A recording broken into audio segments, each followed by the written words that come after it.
दोस्तों महाभारत युद्ध के बारे में तो आप सभी जानते हैं कि महाभारत का युद्ध कितना भयंकर और विशाल था। लेकिन क्या कभी आपने ये गौर किया है कि महाभारत के युद्ध में जो सैनिक युद्ध करते थे उनके लिए भोजन कैसे बनाया जाता था?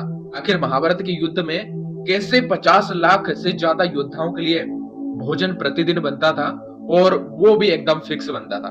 दोस्तों आप देख रहे हैं द डायमंड टॉप। वीडियो में आगे बढ़ने से पहले अगर अभी तक आपने हमारे YouTube channel the diamond top को सब्सक्राइब नहीं किया है तो यार सब्सक्राइब जरूर करिएगा। दोस्तों महाभारत एक पौराणिक महाकाव्य है जिसमें धर्म और अधर्म के बीच एक महायुद्ध को दर्शाया गया है, जिसमें 50 लाख से ज्यादा सैनिकों ने आपस में लड़कर इस युद्ध को किया था। महाभारत के इस युद्ध में भगवान श्री कृष्ण की भी एक अक्षौणी नारायणी सेना थी और कौरवों के पास कुल 11 अक्षौणी सेना थी। तो वहीं दूसरी ओर पांडवों के पास भी 7 अक्षौणी सेना एकत्रित थी।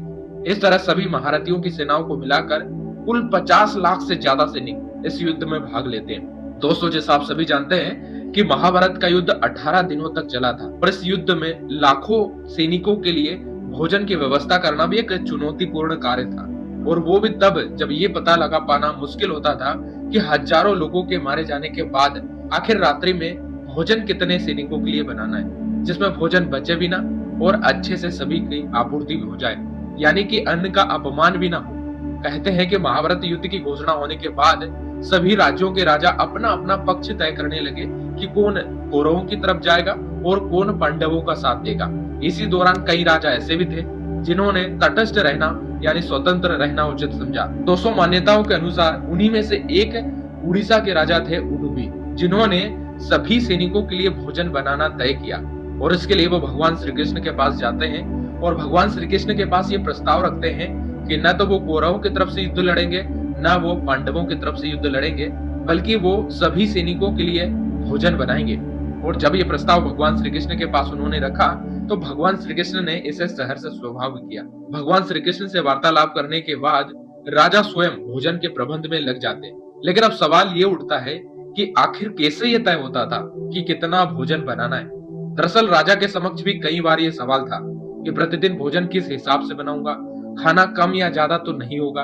उनकी इस चिंता का हल भगवान श्री कृष्ण ने निकाल कर दिया और आश्चर्य की बात यह थी कि 18 दिनों तक चलने वाले इस युद्ध में कभी भी कुछ भी खाना कम नहीं पड़ा। और ये सब देखकर आसपास के सभी योद्धा हैरान थे कि आखिर ये सब कैसे हो रहा है।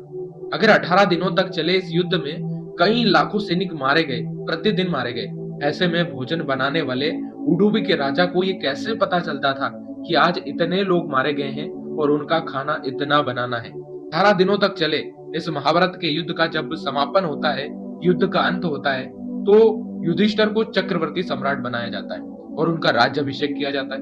उसके बाद युधिष्ठिर भी अपने आप को रोक नहीं पाते और उनके मन में भी कहीं ना कहीं ये सवाल था।